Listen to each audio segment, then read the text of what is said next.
Hey there, world travelers! Welcome to See the World, where we take you on an epic journey to explore the most amazing destinations around the globe. So, pack your bags, grab your passport, and join us as we discover new places, meet incredible people, and make unforgettable memories. Let's see the world together. Today we bring you the top 10 places to visit in Japan. It's a country that needs no introduction.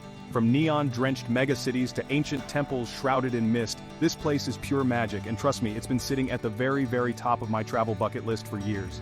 And now, I'm finally here to share my adventure with you guys. We're about to dive deep into the heart of Japan. 10 incredible destinations, each more mind-blowing than the last. Whether you're a seasoned traveler or just starting to dream big, this one's for you. Get ready for sensory overload as we hit the ground running in Tokyo, wander through ancient shrines in Kyoto, and even summit the legendary Mount Fuji. Yeah, you heard that right. We're going all out. This isn't just a travel vlog, it's your ultimate guide to experiencing the best of Japan. Packed with insider tips, local secrets, and enough inspiration to have you booking your flights by the end of this video. So buckle up, smash that subscribe button, and let's get this show on the road.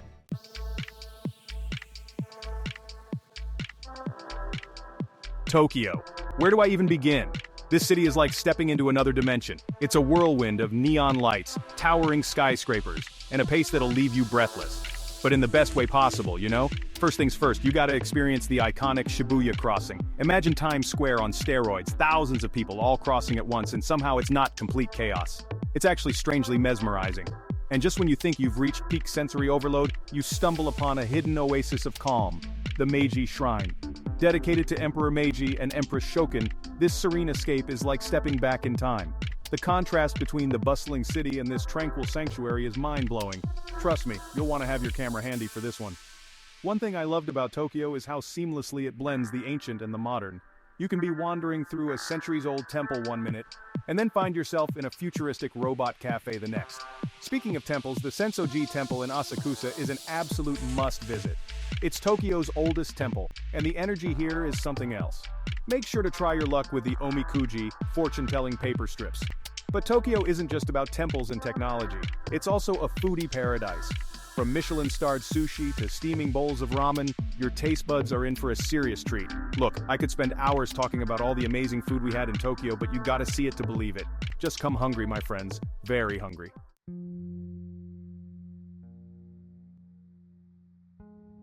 Next up, we hopped on a bullet train. Yeah, those things are as cool as they sound, and zoomed over to Kyoto. Now, if Tokyo is the electric heart of Japan, Kyoto is its ancient soul. This city is practically overflowing with temples, shrines, and traditional wooden houses. You can literally feel the history seeping out of the pavement as you walk these ancient streets. And speaking of temples, you absolutely cannot miss the Fushimi Inari Shrine. This place is straight out of a dream. Thousands of vibrant red torii gates wind their way up a wooded mountainside, creating a truly magical atmosphere. Get ready for a serious hike though, but trust me, the breathtaking views from the top are worth every step. Kyoto is also where you can experience the enchanting world of geishas. Now, catching a glimpse of these elusive figures isn't easy, but it's definitely possible with a little luck and some insider tips. Head to the Gion district as dusk falls, and you might just spot a geisha or two gracefully making their way to their appointments. It's like stepping back in time. But Kyoto isn't just about ancient traditions, it's also home to some of the most stunning gardens in the world. Seriously, these gardens are like works of art. Make sure to check out the Ryoanji Temple's rock garden. It's this minimalist masterpiece that's supposed to inspire peace and contemplation. Whether it does that or not, it's definitely worth a visit.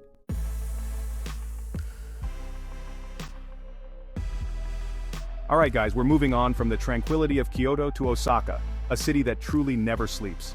If Kyoto is the heart of traditional Japan, Osaka is its beating pulse. And that pulse is set to the rhythm of neon lights, sizzling street food, and a whole lot of energy. We're starting in Dotonbori, Osaka's entertainment district. Imagine Times Square but with way better food. Giant illuminated billboards, crowds everywhere, and the aroma of takoyaki and okonomiyaki filling the air. This is where you come to experience the soul of Osaka. You've got to try the takoyaki and okonomiyaki. Trust me, you'll be full and happy. Dotonbori isn't just about the food, it's electric, chaotic, and alive.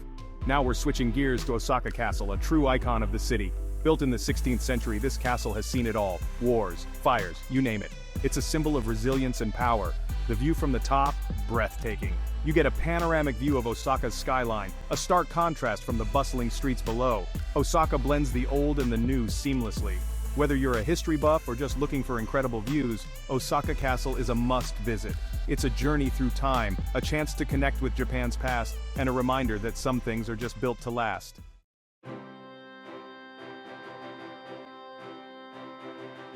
Alright guys, buckle up because we're heading north to Hokkaido, Japan's wild child. This is where you come to escape the crowds and reconnect with nature. Hokkaido is all about wide open spaces, stunning landscapes, and adventures around every corner. Our first stop is Sapporo, Hokkaido's dynamic capital. Known for its snow festival, Sapporo showcases massive, intricate ice sculptures. It's like nothing you've ever seen before. Sapporo also has a cool, laid-back vibe with great food, parks, and a thriving arts scene. If you're a beer lover, visit the Sapporo Beer Garden and Museum. It's a piece of history, housed in the original brewery from the 1800s. Learn about the history of Sapporo beer and try different brews. Sapporo is a foodie's paradise, especially for seafood lovers. The freshest seafood you'll ever have: crab, salmon, and amazing ramen. But Sapporo is just the tip of the iceberg when it comes to Hokkaido. This island is all about experiencing the great outdoors. Pristine lakes, volcanic hot springs, snow-capped mountains, you name it. Visit Shiratoko National Park, a UNESCO World Heritage Site. It's untouched wilderness at its finest. Hike, kayak, camp, it's an adventurer's paradise. For relaxation, head to Lake Toya, surrounded by volcanoes and hot springs. Take a boat trip, soak in an onsen, or just chill by the lake. Hokkaido is a place to disconnect from the hustle and bustle and reconnect with yourself. Breathe in the fresh air, marvel at the natural beauty, and create lasting memories. Trust me guys, Hokkaido will steal your heart.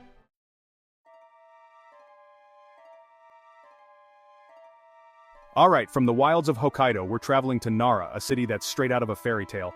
Now Nara is known for its temples and shrines, but the real stars of the show are the deer. That's right guys, deer. Over 1,200 wild Sika deer roam freely throughout Nara Park, and let me tell you, it's quite the experience. These deer are everywhere guys. They're strolling through the park, chilling under trees, even walking up to you looking for treats. You can buy special deer crackers from vendors around the park, and let me tell you, feeding these guys is an experience. They're surprisingly polite, bowing their heads for a treat. It's adorable.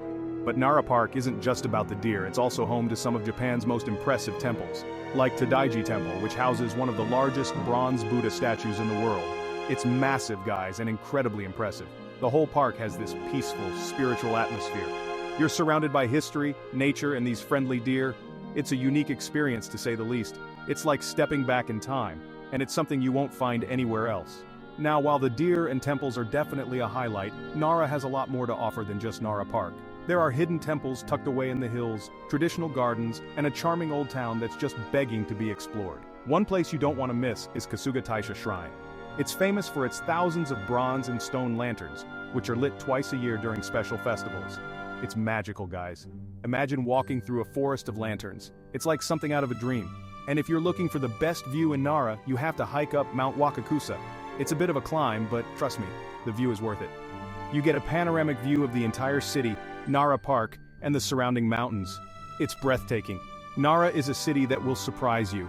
It's a place where you can embrace the unexpected, connect with nature, and experience a different side of Japan. It's a city with a rich history, a peaceful atmosphere, and of course, those unforgettable deer.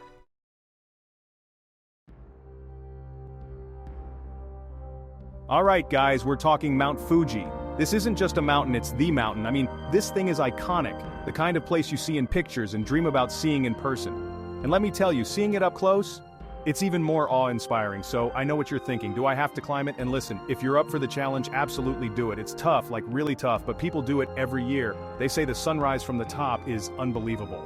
But even if you're not about that climbing life, no worries, you can still soak in the Fuji vibes. There are tons of spots around the area with insane views. Picture this, crystal clear lakes, traditional Japanese houses, and then, bam, Fuji just towering over everything in the background. It's like something out of a movie set, seriously. And listen, even if you're not a hiker or a photographer, you gotta appreciate the energy of this place. It's like this giant, silent presence that just commands respect. Trust me, you'll feel it when you're there. Now I know what some of you are thinking. Isn't climbing Mount Fuji like a whole thing? And you're not wrong.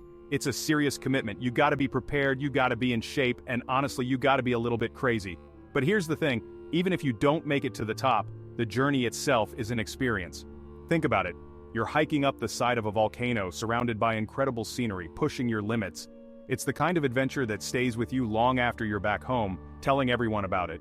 Plus, there are all these little towns and villages you can stop at along the way.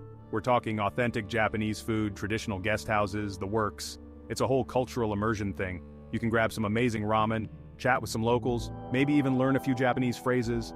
And the best part is, you're doing it all with Mount Fuji as your backdrop. So, yeah, even if you never make it to the summit, spending time around Mount Fuji is an experience you won't forget. It's about the journey, the culture, and the sheer awe-inspiring power of nature, you know?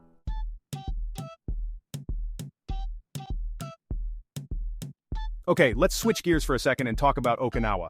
This place is different, guys. Like totally different from mainland Japan. We're talking crystal clear turquoise waters, white sand beaches, palm trees swaying in the breeze. You know, the whole tropical paradise vibe. It's the kind of place where you can just completely unwind, forget about your worries, and just soak it all in. Imagine you wake up, grab some fresh fruit and local coffee, then head straight for the beach. Spend the day swimming, snorkeling, maybe even try some stand-up paddleboarding. And the best part? Okinawa has this super chill, laid-back atmosphere. It's not as hectic as Tokyo or Kyoto, which is perfect for a more relaxed pace. You can just wander through local markets, check out traditional crafts, and chat with the locals. And speaking of locals, the Okinawan people are known for their incredible hospitality. They're warm, they're welcoming, and they have this infectious energy that just makes you feel good to be there. It's like stepping into a whole different world, but in the best way possible. Now I know what you're thinking, Casey, Okinawa sounds amazing, but I'm more than just a beach bum. And you know what? I get it. Luckily, Okinawa has way more to offer than just stunning coastlines. This place is steeped in history and culture, with a unique Ryukyu heritage that's totally different from mainland Japan. We're talking ancient castles, traditional villages, and even some pretty intense World War II history. For example, you can visit Shirijo Castle, which was once the royal palace of the Ryukyu Kingdom. This place is a UNESCO World Heritage Site, and it's easy to see why. The architecture is stunning, the history is fascinating, and the views from the top are incredible. Plus, you can explore traditional Okinawan villages, where you can learn about local crafts like pottery and weaving. You can even try your hand at making some yourself. And of course, no trip to Okinawa would be complete without experiencing the food. We're talking fresh seafood, unique dishes like Goya Chanpuru, bitter melon stir-fry, and of course, plenty of delicious Okinawa soba. Trust me, this is a side of Japan you won't find anywhere else.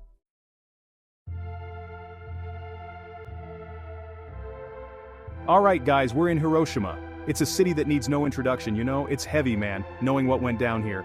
But there's this crazy resilience, you feel it everywhere you go. It's like the city took that energy and turned it into something beautiful. We're headed to the Peace Memorial Park first. This place is more than just a park. It's a testament to the human spirit. It's a reminder of the destructive power we possess, but also the unyielding hope for a peaceful future.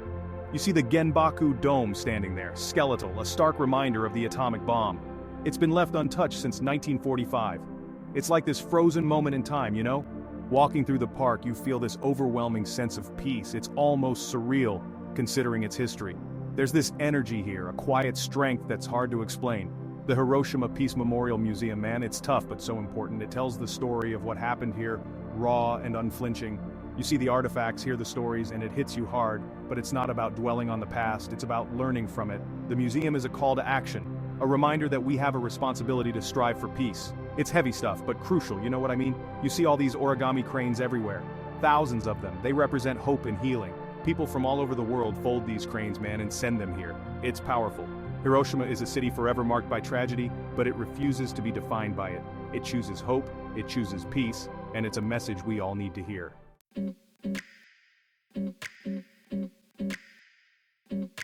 Fukuoka, baby. Get ready to eat because this city is a foodie paradise, especially if you're a ramen lover like me. We're talking about Hakata ramen here, the real deal. Think creamy pork-based broth, thin noodles, and all the toppings you could dream of. We hit up this hole-in-the-wall spot called Ichiran. It's legendary, and for good reason. You order your ramen from a vending machine outside, then you go in, and you sit in this little booth. It's all about the individual experience. The broth, man, it's like a flavor explosion. Rich, savory, and totally slurp-worthy. The noodles are cooked perfectly, and the pork belly, melt in your mouth good. We're not done with the food just yet. Fukuoka is also famous for its street food stalls called yatai. They pop up at night and you can get all sorts of deliciousness, from grilled skewers to odon. Fukuoka isn't just about the food, though it could be. It's also a city steeped in history and culture. You've got ancient temples like the Tochoji Temple, which dates back to the 9th century. We're talking beautiful wooden architecture, serene gardens, and this peaceful atmosphere that just makes you want to chill. It's a nice contrast to the buzzing energy of the city. And then you've got the modern side of Fukuoka, with its sleek skyscrapers and shopping malls. Canal City Hakata is a must visit. It's this massive complex with shops, restaurants, a theater, and even a canal running through it. Yeah, you heard that right, a canal. Fukuoka really does offer the best of both worlds. You've got the old and the new, the traditional and the modern, all seamlessly blended together. It's a city that's constantly evolving, and I'm digging it.